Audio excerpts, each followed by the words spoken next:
Vamos ler a palavra de Deus, que está no Evangelho de João, capítulo 3, versículo 16 e 17.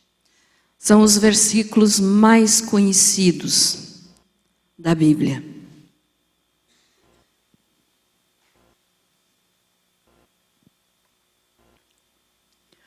João 3, 16 e 17. Diz assim: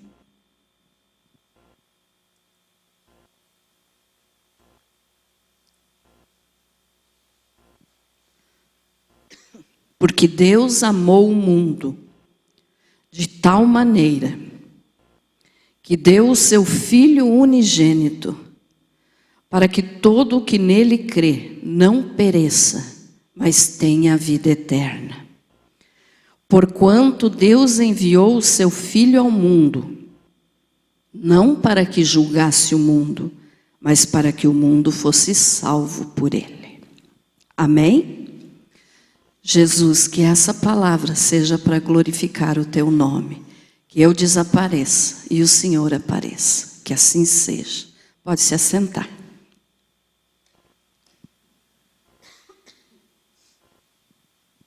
Glória a Deus. Muito bem, meus amados. Hoje eu quero falar para vocês a respeito de 8 coisas que acontecem na vida do ser humano quando ele aceita o Senhor Jesus. Eu vou falar para você como que é o processo de salvação da alma de um ser humano. Como que nós recebemos Cristo, como que nós temos Cristo em nós. Então veja só, são 8 coisas que acontecem em nós quando nós aceitamos a Jesus como Salvador. Às vezes as pessoas pensam assim: se eu for na igreja, levantar minha mão, aceitar Jesus como Salvador uma única vez na vida, eu já estou salvo, não vou para o inferno. Posso ficar tranquilo, mas na realidade não é assim.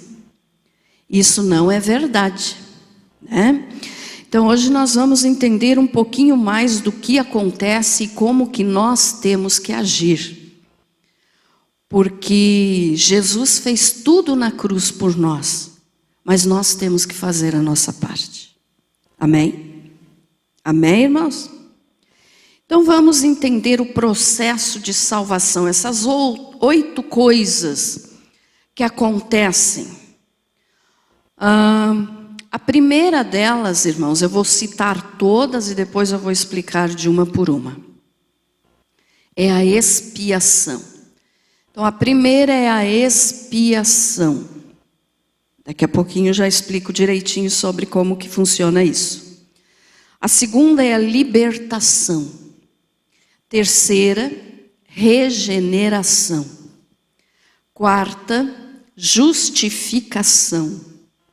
Quinta, reconciliação. Sexta, adoção. Sétima, santificação. E por último, então, a 8ª, glorificação. Veja só. Então essas 8 coisas, podemos dizer assim que essas 8 etapas que acontecem na vida do ser humano, quando ele decide aceitar Jesus como Salvador, são necessárias. Sem esses 8 passos ou sem essas 8 coisas, a redenção, que significa a salvação da alma humana, não está completa. Então não é simplesmente frequentar uma igreja, receber uma oração, voltar para casa achando que já pode ficar sossegado, que quando morrer vai para o céu e não para o inferno. Não é assim que funciona. Então a primeira delas que eu vou explicar é a expiação. O que é expiar? Não estou falando de você ficar espiando alguém num buraquinho lá da parede. Não é isso, tá, irmãos? Não é esse tipo de expiar. A expiação é quando a pessoa que é culpada, que tem alguma culpa, que é responsável por algum erro, recebe perdão. Então a expiação foi o que o Senhor Jesus fez por nós na cruz do Calvário. Como assim? Jesus assumiu o nosso erro, o nosso pecado, a nossa culpa. Então ele nos expiou, quer dizer, ele nos livrou do nosso pecado. Isso é expiação. Por quê? Porque Deus, sendo justo, ele não podia deixar o pecado impune. Ele não podia deixar nós, seres humanos, sem consequência por causa do nosso pecado. Porque quando Adão pecou, então o pecado veio para todos nós, para toda a raça humana, inclusive para aqueles que ainda nem nasceram. Então todos somos culpados diante de Deus, e como eu falo sempre para vocês, todos nós merecemos o inferno. Mas por amor, Deus providenciou salvação para nós.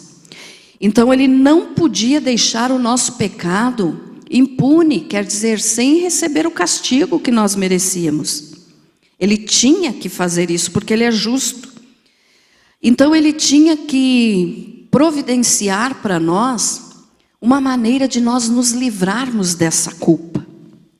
E essa culpa, então, quem assumiu foi Jesus. Então, eu e você, nós éramos culpados, nós merecíamos o inferno, nós iríamos morrer, porque a justiça de Deus iria nos matar.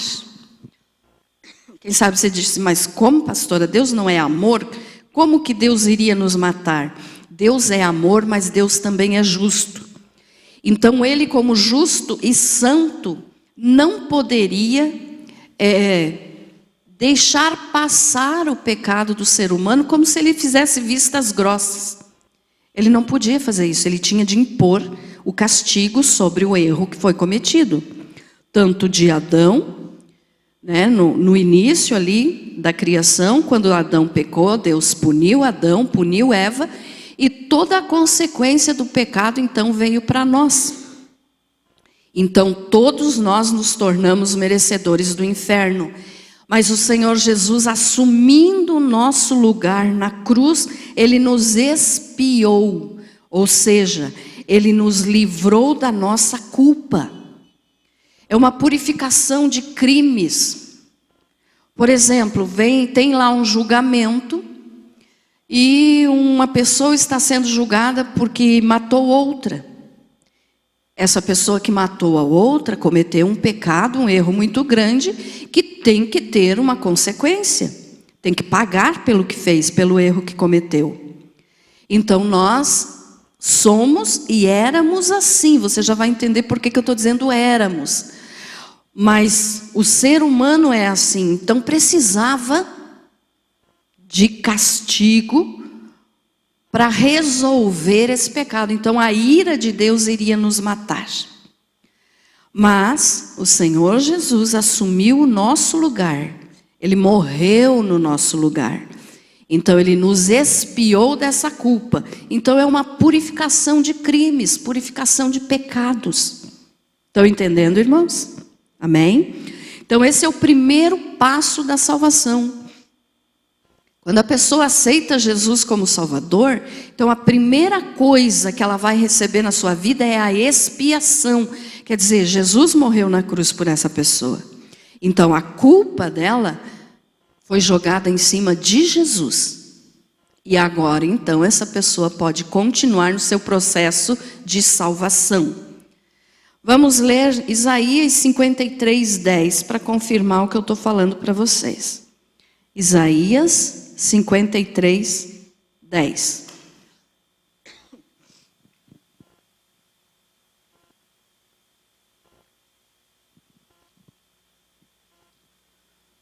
Diz assim a palavra do Senhor: Todavia foi da vontade do Senhor esmagá-lo, fazendo-o enfermar, quando ele se puser como oferta pelo pecado. Verá a sua posteridade, prolongará os seus dias, e a vontade do Senhor prosperará nas suas mãos. Então olhe bem a primeira parte do versículo que diz: todavia foi da vontade do Senhor esmagá-lo, fazendo-o enfermar, quando ele se puser como oferta pelo pecado. Então o que está dizendo isso? Que foi da vontade do Pai fazer com Jesus o que ele iria fazer conosco. Ele esmagou Jesus, ele enfermou Jesus. Quer dizer, o Senhor Jesus sofreu na cruz para que nós não precisássemos sofrer.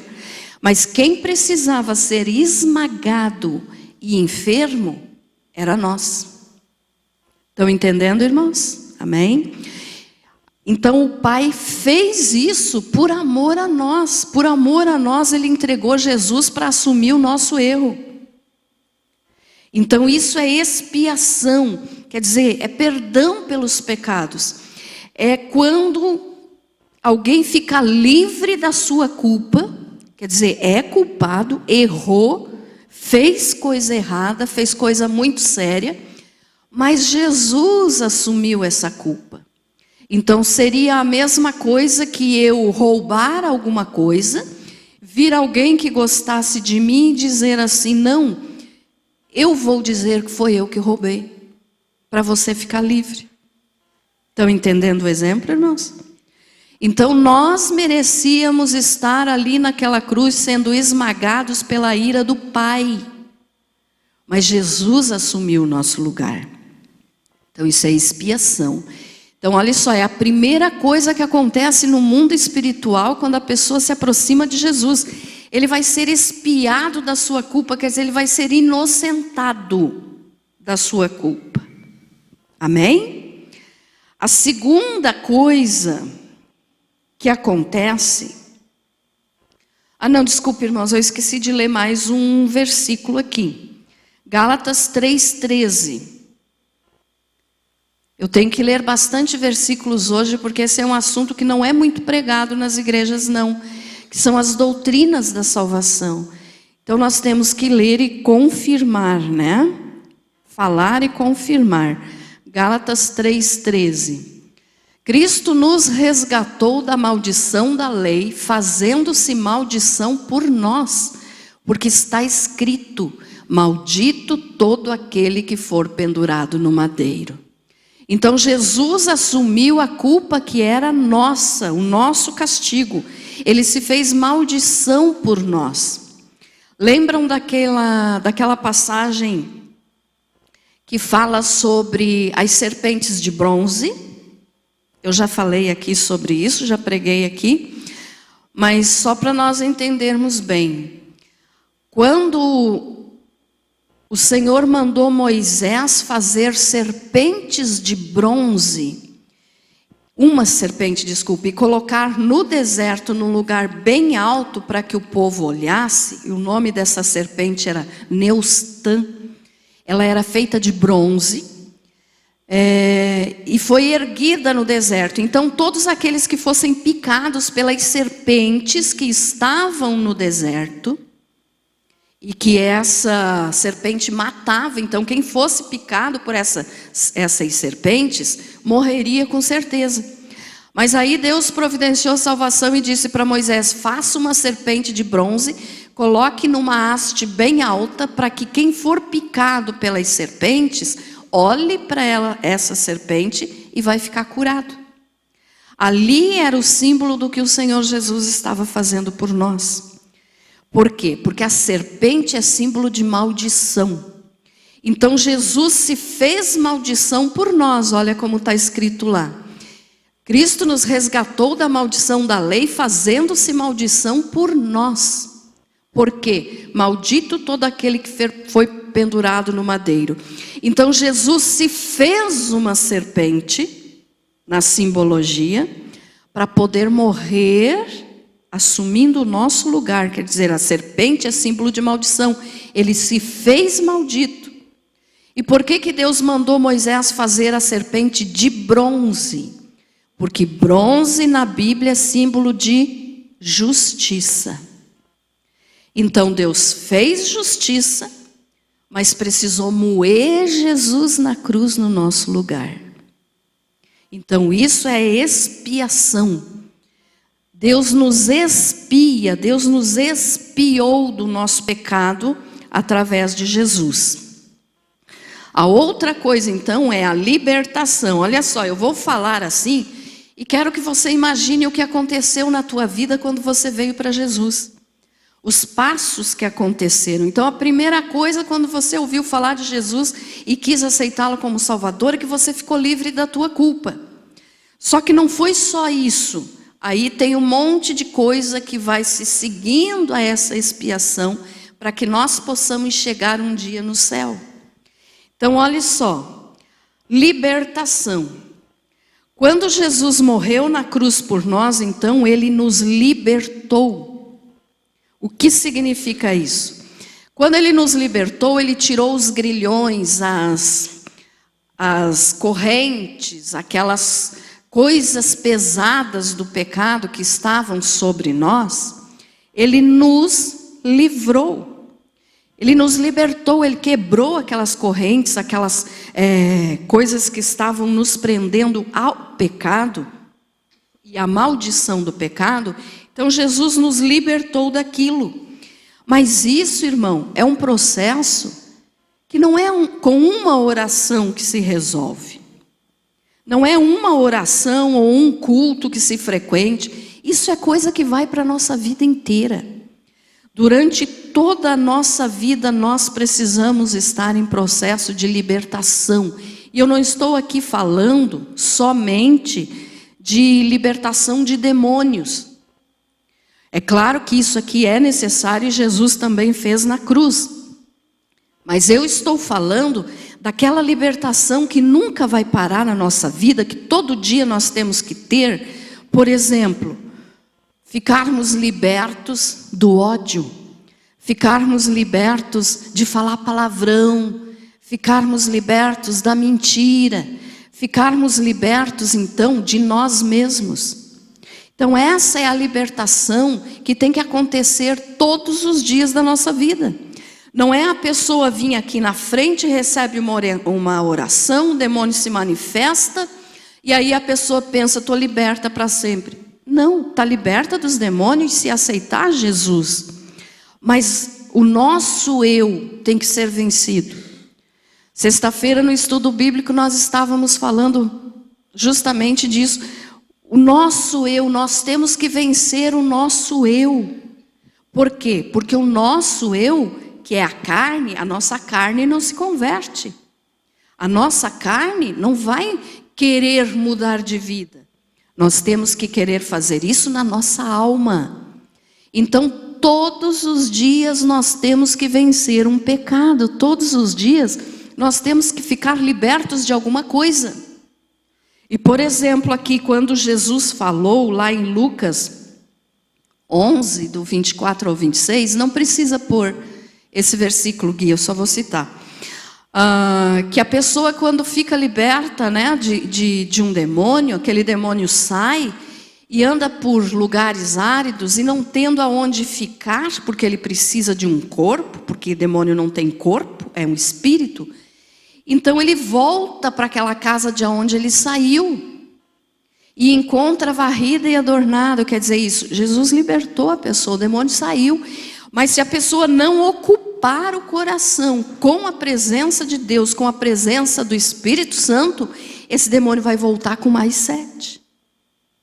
E aí são 8. A situação fica pior do que estava antes. Então veja só, um processo de libertação vem em seguida depois da expiação. Jesus morreu na cruz por nós. Mas depois que nós recebemos o perdão na cruz, nós temos que entrar no processo de libertação. Então o processo de libertação é todo dia. Todos os dias nós temos que vencer o nosso eu. largar aqueles pecados escondidos. Quantas são as vezes que a pessoa diz: eu frequento a igreja, mas isso eu não deixo de fazer. Está agradando um pecado, está acalentando o erro, então não está liberto. Pode viver 50 anos dentro da igreja, mas se não mudar o coração por completo, não foi liberto e não é salvo. Então de que adianta daí? Então a segunda coisa, que tem que acontecer na vida da pessoa quando ela aceita Jesus é a libertação. Ficou entendido, irmãos, que não é só libertação de demônios, mas que é libertação do nosso eu, é libertação dos nossos erros, é libertação da nossa boca, é libertação dos nossos olhos. Cuidado com o que você vai olhar, cuidado com o que você vai ouvir, porque se você fizer esse tipo de coisa, você vai estar entristecendo o Espírito Santo, que quando você aceitou Jesus, passou a morar dentro de você. Então nós temos que cuidar disso e nos libertar a cada dia. Então nós precisamos de libertação todo dia. Então quando você ler a respeito de libertação, não pense só, é só quem cai lá na frente. Não, todos nós precisamos, a cada dia. Então nós temos que vigiar e nós temos que nos libertar de nós mesmos, porque é o nosso eu que nos faz pecar, é a nossa carne, Então, libertação. Romanos 6,18.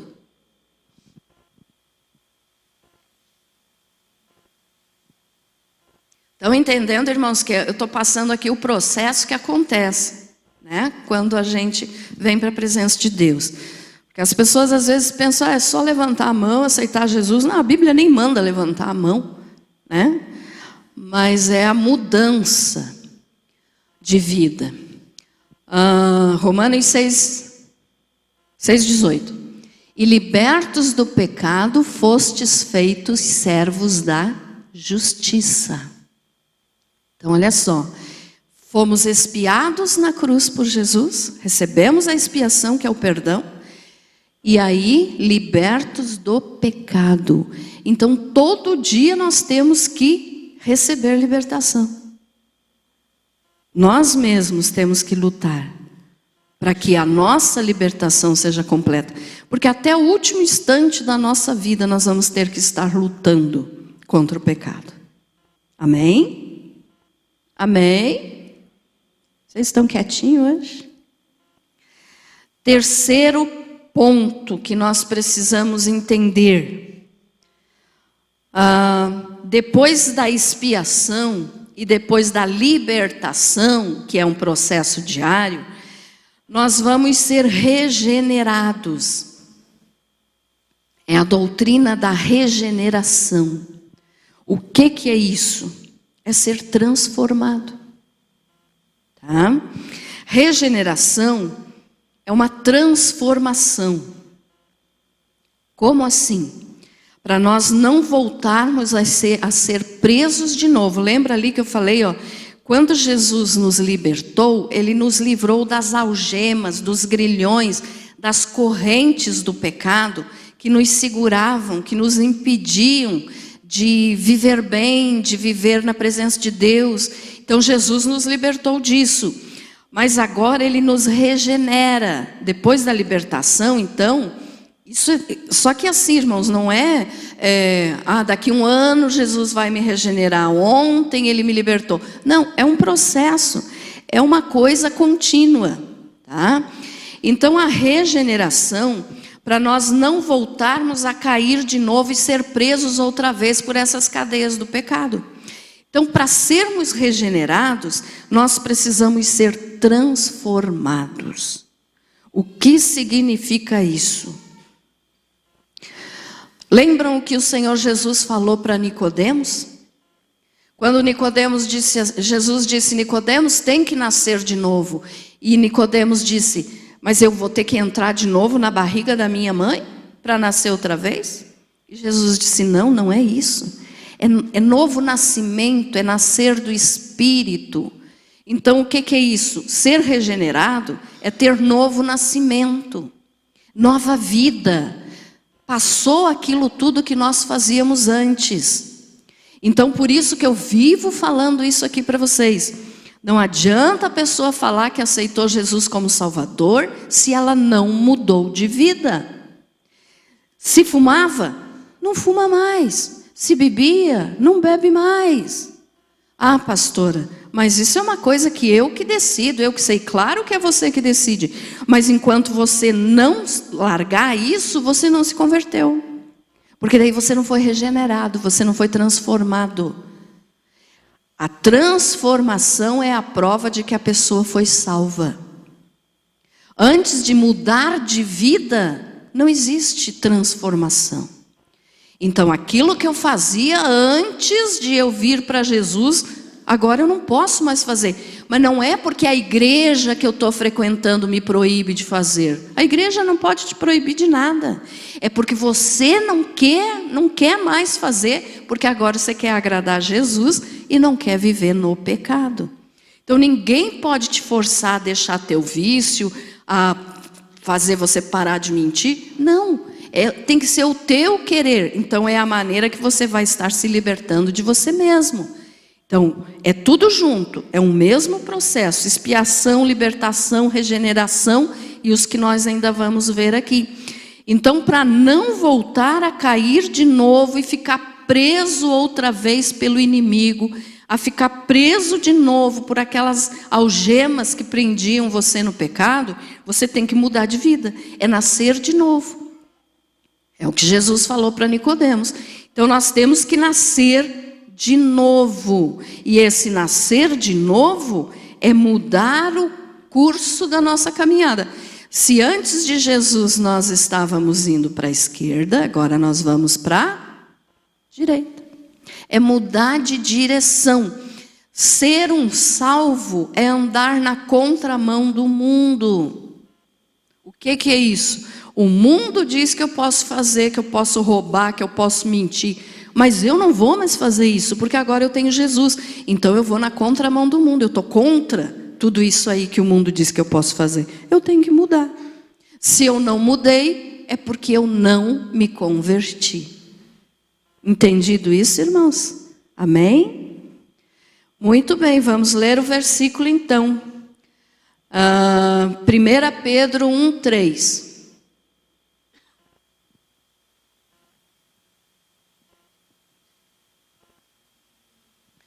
Bendito seja o Deus e Pai de nosso Senhor Jesus Cristo, que segundo a sua grande misericórdia nos regenerou.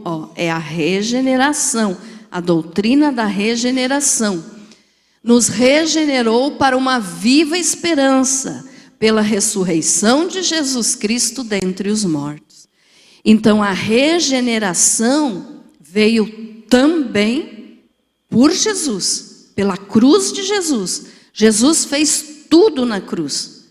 Então hoje quando as pessoas dizem: por que Jesus não faz isso por mim? Por que Jesus não me ajuda? Ele já fez. Agora você tem que fazer a tua parte. Eu tenho que fazer a minha parte. Então nós temos que viver para Ele em novidade de vida, a Bíblia fala. Então é o novo nascimento. Nós temos que ser regenerados.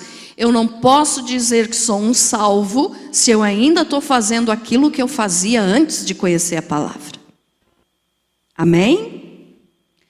Outro ponto, a justificação. A justificação.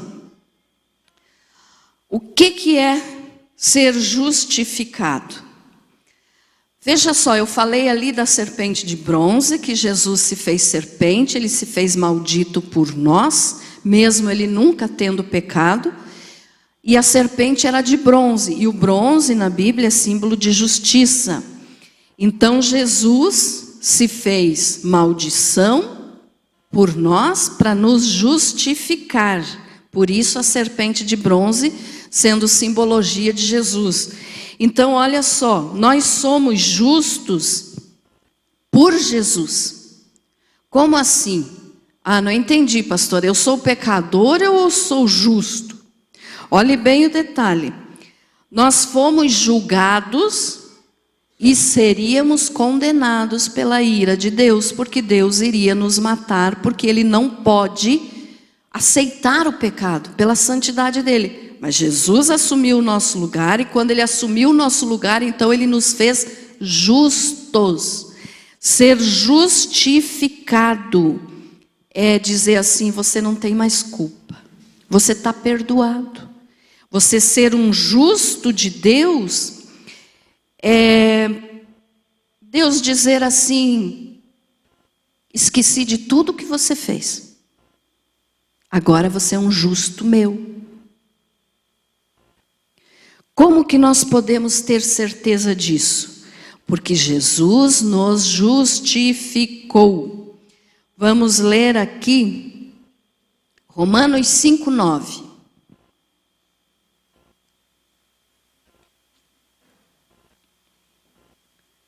Você já é um justo de Deus, meu irmão?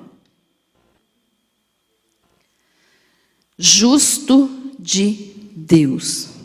Romanos 5:9. Logo muito mais, sendo agora justificados pelo seu sangue, seremos por ele salvos da ira. Então nós somos justificados pelo sangue de Jesus. E por sermos justificados, nós estamos livres da ira. Da ira de quem? Da ira de Deus, que iria nos matar. Não porque Deus é mau, mas porque nós pecamos, então nós merecíamos morrer. Nós merecíamos o inferno. Mas Jesus nos justificou. Quer dizer, eu estou justo, sou um justo, meu pecado foi apagado. Jesus me justificou. Então, olha lá, logo muito mais, sendo agora justificados pelo seu sangue, seremos por ele salvos da ira. Essa é a doutrina da justificação, que não é muito pregada nas igrejas. Doutrina de justificação. Nós somos justos por causa do sangue de Jesus que foi derramado por nós. Amém? Ficou entendido isso? Estão entendendo a sequência? Expiação, libertação, regeneração e justificação. Então é um processo que acontece dentro da pessoa quando ela aceita Jesus. Ela não está vendo assim por etapas. Hoje Jesus está me libertando, hoje Jesus está me regenerando, amanhã Jesus vai me justificar. Não, é um processo na hora. É instantâneo, se a pessoa realmente aceitou Jesus.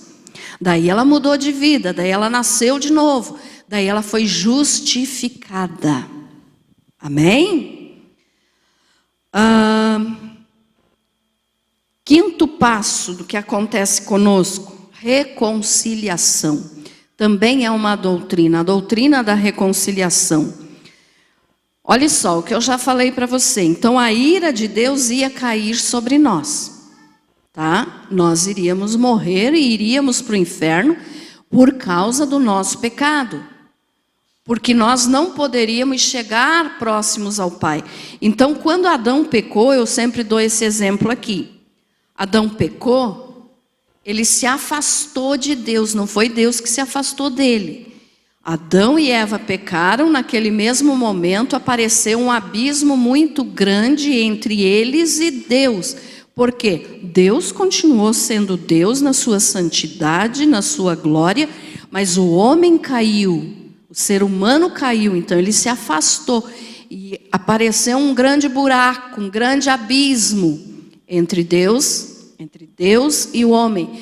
E esse buraco, esse abismo, foi o que Jesus fez, então, a ponte para nos reconciliar ao Pai de novo. Então, o que é isso? A ira de Deus queria nos matar, agora Jesus nos leva para perto do Pai sem nós corrermos riscos de morrer. Entendido isso? Então, olhe bem, Jesus nos levou para a presença do Pai de novo, Ele nos reconciliou. Sabe quando você sabe? Sabe quando você sabe? Nossa, agora falei uma... Quando você tem um caso assim, de alguém brigado na tua família, de repente tem lá 2 irmãos da tua família que estão brigados. Não se falam há muito tempo. O que você vai fazer? Que deveria fazer pelo menos, né? Fazer essa reconciliação, quer dizer, aproximar um do outro de novo, para que haja perdão, para que haja de novo essa amizade. Então foi o que Jesus fez por nós. Ele nos levou novamente para perto do Pai. Ele nos levou novamente, nos apresentou ao Pai e disse: Pai, esse aqui me aceitou como Salvador.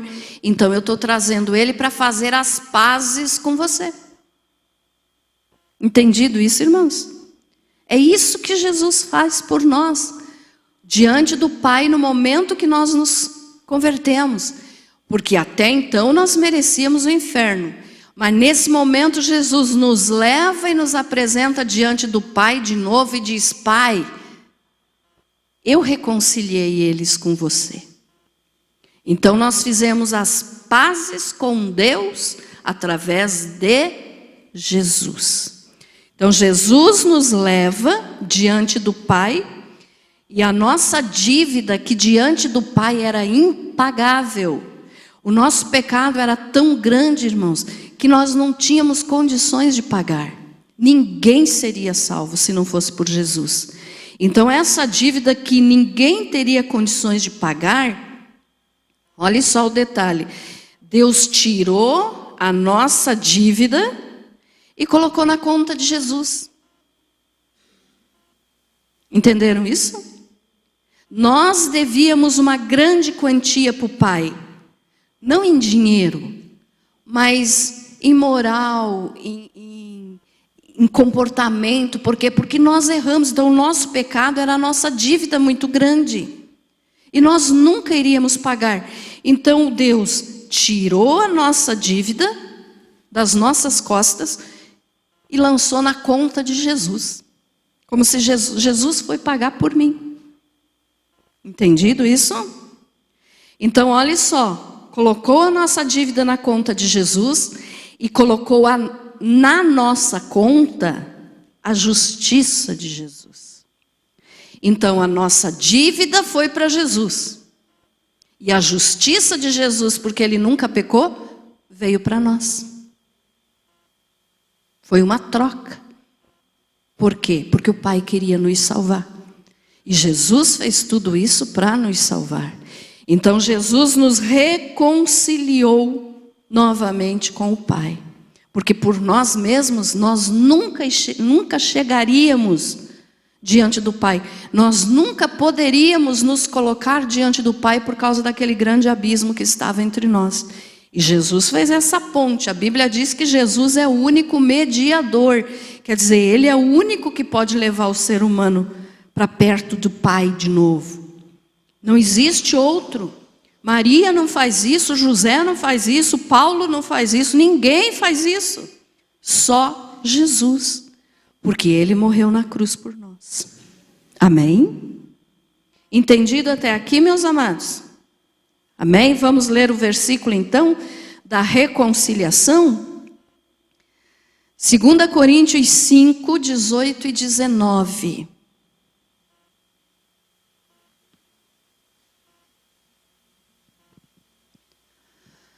Mas todas as coisas provêm de Deus, que nos reconciliou consigo mesmo por Cristo e nos confiou o ministério da reconciliação. Então ninguém pode se aproximar do Pai ainda hoje se não for por Jesus. Então a pessoa pode até ter uma boa intenção no coração, mas ela não vai chegar ao Pai através da boa intenção. Ela não vai chegar ao Pai através de uma outra pessoa que seja chamada pela religião de santo. Não existe isso, é só Jesus. E o 19 diz assim, ó, pois que Deus estava em Cristo reconciliando consigo o mundo, não imputando aos homens as suas transgressões, e nos encarregou da palavra da reconciliação. Então Jesus nos reconciliou com o Pai, fez acontecer a paz entre nós e o Pai, porque senão a ira do Pai cairia sobre nós e nós seríamos condenados ao inferno. Entendido? Amém? Outra coisa, vou repetir de novo, ó. Depois da expiação, depois da libertação, depois da regeneração, depois da justificação e da reconciliação, o que agora o Pai faz por nós? Jesus nos levou até Ele, o Pai, e agora o Pai toma uma atitude. O quê? Adoção. Ele nos adota. Por que Ele nos adota? Porque nós não éramos filhos dele, em pecado. Agora Ele nos adota. Essa parte da palavra do Senhor é tão bonita, irmãos, porque veja só, através da adoção, nós podemos chegar e dizer, Pai, ou Paizinho querido, como eu falo sempre. Por quê? Antes nós não éramos filhos dele, agora Ele nos aceitou como filhos. Então o Pai diz, é como se Ele olhasse para nós e dissesse, pode vir, eu agora quero vocês perto de mim. Agora vocês são meus, agora vocês são meus filhos. Mas antes não éramos. Então só através de Jesus é que nós nos tornamos filhos de Deus, filhos do Pai. Então com essa adoção que Deus faz para nós, Ele nos recebe como filhos verdadeiros, somos filhos. Porque tem, uma frase que o mundo fala dizendo, todos são filhos de Deus. É mentira do diabo, isso não é verdade. Nem todos são filhos de Deus. Filho de Deus é só quem aceita Jesus como Salvador, passa pela expiação, pela libertação, pela regeneração, pela justificação. Aí é filho de Deus, porque chegou no processo da adoção. Mas quem não aceitou Jesus não é filho de Deus, é criatura de Deus. Então tem diferença de ser criatura de Deus, porque Deus criou a todos os seres humanos, então são criaturas. Mas para ser filho de Deus é só por Jesus, só pelo processo que Jesus fez na cruz por nós. E agora então o Pai diz, venha, agora você é meu filho. E com essa adoção, nós começamos a ter direitos. Como assim? Tudo aquilo que é do Pai é nosso também. As promessas de Deus agora são para nós. Então aquilo tudo de maravilhoso que Deus prometeu, lá no início já para Adão, vai vir para nós.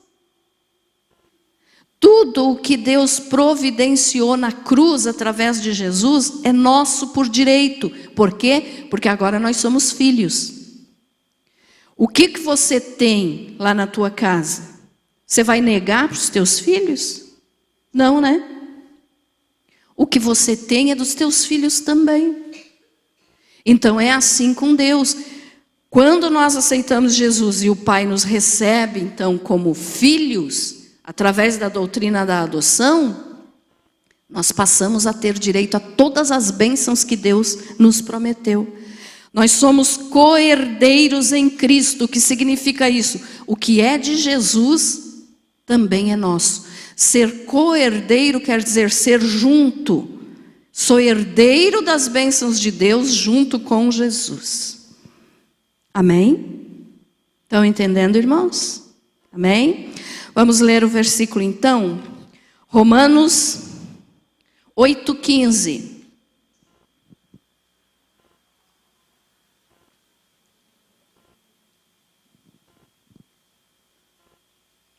Diz assim: porque não recebestes o espírito de escravidão, para outra vez estardes com temor, mas recebestes o espírito do quê? A adoção, pelo qual clamamos, Abba, pai. Abba é pai em hebraico, tá? Então, nós podemos chamar hoje Deus de pai. E isso é maravilhoso, e tem gente que não se atina para isso. Pensa assim, Jesus morreu por mim, tá? Mas, espera aí, vá mais a fundo, entenda que através de Jesus você virou um filho de Deus. E que por Jesus, então, você é co-herdeiro das bênçãos de Deus, das promessas de Deus, e você tem direito a tudo aquilo que Deus tem de bom para nos dar. E Deus só tem coisas boas, então nós temos todo o direito que Ele nos dá através de Jesus. Então nós somos filhos de Deus. Aceitando Jesus, nós somos filhos de Deus. Porque enquanto éramos pecadores, nós éramos só criaturas de Deus. Depois da adoção, vem a santificação. Já está quase terminando, tá, irmãos? O que é a santificação? Olha só. Aí o pai diz assim, olha para nós e diz, pode vir, que você agora é meu filho. E ele nos recebe como filhos queridos. E aí ele diz para nós, agora você é meu filho, então você não pode andar de qualquer maneira. Preste bem atenção nisso aqui. Você agora não é mais um condenado, você agora é meu filho. Então Deus olha para nós e diz assim, como meu filho que você é agora, você não pode mais andar de qualquer jeito. E o que é que isso traz para nós? Olha só, Deus disse assim, sede santos porque eu sou santo. Então, se agora como filhos de Deus, nós temos que parecer com Deus. Então Ele é santo, nós temos que ser santos também. E Deus disse, sede santos porque eu sou santo. É a mesma coisa que os teus filhos parecerem com você. Você com certeza como pai, como mãe, fica contente quando alguém diz assim, teu filho, tua filha parece com você. Eu fico, quando dizem que o Felipe parece comigo, glória a Deus. Né? Por quê? Porque parece conosco. Então nós temos que parecer com o nosso pai.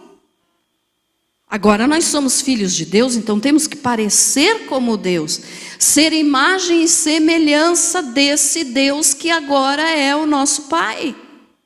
Ser imagem e semelhança de Deus, irmãos, é ser tão parecido com Deus, que nós não temos mais a semelhança com o mundo, nós não temos mais a semelhança com o pecado. Então eu tenho que parecer com Deus, porque Ele é meu Pai. Você tem que parecer com Deus, porque Ele é teu Pai. Então Ele vai dizer isso para todos nós. Se separe do que é impuro. Agora você se parece comigo, então você não pode mais se parecer com tudo que é impuro, sujo, imundo, que é coisa do mundo. Você tem que parecer comigo, Deus falando, né? Então olha só, quando nós somos adotados por Deus e nos tornamos filhos dele, nós temos que parecer com ele. Então temos que nos separar do que é impuro. Temos que nos separar do pecado. Sede santos porque eu sou santo. Aí você pode dizer assim, não, pastora, mas espera aí, você mesmo diz que nós somos pecadores. Sim, nós somos pecadores e só vamos deixar de pecar no momento que nós chegarmos na glória. Mas tem uma diferença muito grande aí. Nós não somos mais pecadores apenas. Nós fomos justificados pelo sangue de Jesus.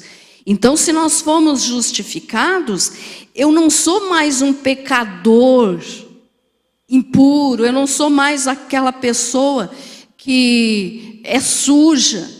Eu peco, mas não porque eu amo o pecado. Não porque eu queira viver no pecado. Então, pecador diante de Deus é aquele que ama o pecado, que ama praticar o pecado, que ama viver na sujeira do pecado. Esse é o pecador diante de Deus. Mas quando nós aceitamos Jesus e tudo isso aqui que eu estou falando acontece na nossa vida, nós somos pessoas que lutam contra o pecado. Então nós somos justos de Deus, que todos os dias lutamos contra o pecado. Ah, mas somos pecadores? Somos porque somos descendentes de Adão. Mas não porque nós queremos mais continuar no pecado e nós não amamos mais o pecado. Então nós somos justos que lutamos contra o pecado todos os dias da nossa vida. Ficou entendido isso? Amém? Então, guarde bem isso. Você não é mais aquele pecador que está lá fazendo tudo errado, entristecendo a Deus. Você é um justo que luta contra o pecado. Você agora vai pecar, todos pecamos. Mas quando nós pecamos, a nossa consciência pesa no mesmo momento, porque o Espírito Santo vem e diz: você fez coisa errada, não me agradei disso. Então o que é que a gente faz? Corre, pede perdão para o Pai, em nome de Jesus, e no mesmo momento sentimos o alívio do perdão. Quer dizer, aquela expiação lá do início age de novo na nossa vida e nós recebemos a libertação da culpa. Amém? Eu estou conseguindo explicar bem? Amém? Então isso é a santificação, ser separado do que é impuro. Nós não somos mais pecadores impuros, nós somos justificados que lutamos contra o pecado. E essa luta aí nós voltamos lá no processo de libertação. É todo dia da nossa vida. O inimigo vai pôr casos, vai pôr coisas na tua vida para te fazer pecar. Ah, isso aí não tem problema, ele vai dizer. Uma mentirinha pequena, mentirinha boba. Mentira é mentira, importa o tamanho, é pecado. Ou qualquer outra coisa, ninguém está vendo, pega e leva embora. É roubo, é pecado. Então nós não podemos mais fazer isso. O inimigo vai tentar, mas se nós somos filhos de Deus e agora, como filhos adotivos, então nós somos santificados, nós temos que parecer com o Pai. O Pai não rouba, o Pai não mente, o Pai não mata, o Pai não engana. Amém? O versículo nós já lemos? Não, né? 1 Pedro 1,16. Agora só falta a glorificação e daí já encerro. 1 Pedro 1,16. Porquanto está escrito: sereis santos, porque eu sou santo. Então isso é a santificação. E como eu já expliquei aqui várias outras vezes, a justificação acontece no nosso espírito. A santificação acontece na nossa alma. E a glorificação no nosso corpo, que é o próximo que nós vamos falar. Mas então é na tua alma, é na minha alma, que nós temos que lutar contra as coisas impuras, que nós temos que lutar contra o pecado, porque nós temos que parecer com o Pai. E se Ele é santo, nós temos que ser santos. Então não se chame mais de pecador. Ah, eu sou um pecador. Não, você é pecador porque é descendente de Adão. Mas você é um justo lutando contra o pecado. Amém? E a última coisa aqui então que eu vou falar para vocês nessa noite é da glorificação. Vou repetir de novo. Jesus na cruz agiu na expiação, na libertação, na regeneração, na justificação, na reconciliação, na adoção, na santificação e agora também na glorificação. O que é isso? Falei agora há pouco. O nosso corpo vai ser glorificado. Como que vai funcionar isso? A glorificação nós só vamos receber no momento do arrebatamento. Tá? Como assim? O apóstolo Paulo falou que quando tocar a trombeta, então os que já estiverem mortos vão ressuscitar e ser glorificados e vão subir. E os que estiverem vivos vão ser transformados e glorificados e também vão subir ao encontro de Jesus. E isso é numa fração de segundo, é rápido. Mas então a última fase do processo de salvação é a glorificação, que só vai acontecer no momento do arrebatamento. Então, como que nós podemos entender isso? Nós, no momento que nós recebermos a glorificação, o processo da salvação que Jesus fez por nós na cruz do Calvário vai estar completo. Porque Jesus não salvou, não redimiu só a nossa alma, Ele redimiu também o nosso corpo. Só que o nosso corpo não recebeu essa glorificação ainda porque estamos aqui.